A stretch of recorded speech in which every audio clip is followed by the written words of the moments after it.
என் குழந்தை 1 வயசு 2 மாதம் ஆகுது சார். அவன் பேர் கிருத்திகா சார். அவன் நார்மலாக எல்லா குழந்தைங்க மாரி இல்லாமல் ஒரு 3 மாதத்துலேயே ஒரு குழந்தைங்க கவுரு எல்லாமே அவன் எதுவுமே பண்ணலை.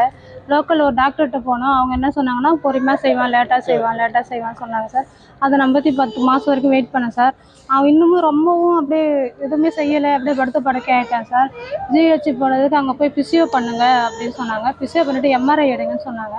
எம்ஆர்ஐ எடுக்கிறதுக்கு இவன் கோஆப்ரேட் பண்ணலை. அதுக்கப்புறம் அவங்க கூட்டி இது எம்ஆர்ஐலாம் இதுக்கான தீர்வு கிடையாது, இவனை பார்க்கறதுக்கு வேறு ஒரு டிசீஸ் மாதிரி தெரியுது, நீங்கள் போய் சென்னை இல்லை ஜிப்மர் போய்ட்டு அங்கே போய் டெஸ்ட் எடுத்து பாருங்கள் அப்படின்னு சொன்னாங்க. நாங்கள் ஜிப்மர் போயிருந்தோம். அங்கே பார்த்துட்டு தம்பியை டெஸ்ட் பண்ணி பார்த்துட்டு, இல்லை 1 வயசுக்கான ஸ்டிஃப் இல்லை குழந்தைக்கு, டெஸ்ட் எடுக்கணும், குழந்தைக்கு எதோ பிரச்சனை இருக்க மாதிரி இருக்குது, டெஸ்ட் எடுக்கணும் அப்படின்னு சொன்னாங்க. அந்த டெஸ்ட்டு எடுத்துகிட்டு நாங்கள் வீட்டுக்கு வந்துட்டோம். 1 வாரம் கழித்து அந்த ரிப்போர்ட் வந்தது. அதில் எஸ்எம்ஏன்னு சொல்லிட்டு முதுகு தண்டுவட தசை சிதைவு நோய் குழந்தைக்கு இருக்குது. இது வந்து ஒரு ஜெனட்டிக் ப்ராப்ளம். இதுக்கு தீர்வு இன்ஜெக்ஷன் இருக்குது. இது ரொம்ப எத்தனையோ குரோன்னு சொல்லிட்டு அவங்க சொன்னாங்க. நீங்கள் போய் சென்னை ஐசிஹெச் போயிட்டு இதுக்கு இதை பதிவு பண்ணி பாருங்கன்னாங்க. நாங்கள் சென்னை ஐசிஹெச் போனோம். அவங்க என்ன சொன்னாங்கன்னா, இந்த மருந்து இப்போதைக்கு இங்கே கிடையாது, இந்த மருந்து இப்போதைக்கு வரல, இந்த மருந்து கேட்டு நாங்கள் ப்ரெஷர் கொடுத்துருக்கோம், நீங்கள் பதிவு பண்ணிட்டு போங்க, அப்படியே நாங்கள் வந்தால் அந்த மருந்தை நாங்கள் போடுறோம் அப்படின்னு சொன்னாங்க.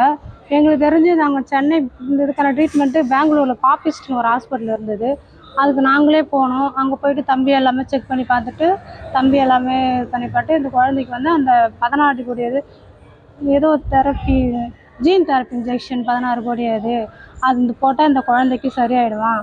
இது நம்மளால் முடியாது, நீங்கள் போய் கவர்மெண்ட்டு தமிழ்நாடு மத்திய அரசை நாடுங்க, அவங்கக்கிட்டேருந்து ஒரு வரி விலக்கு சீட்டு வாங்கிட்டு வாங்க. வாங்கிட்டு வந்தீங்கன்னா உங்களால் நீங்கள் முடிஞ்சதே ஃபண்டு கன்ஃபர்ம் கொண்டு வந்தீங்கன்னா நாங்கள் குழந்தைய காப்பாற்றிடலாம். குழந்தை இது இப்படி போட்டால் இருக்க குழந்தைக்கு மூச்சு திணறல் ஏற்படும், உயிருக்கே ஆபத்து. குழந்தை 2 வயசு வரைக்கும் தான் உயிரோடு இருக்கும்.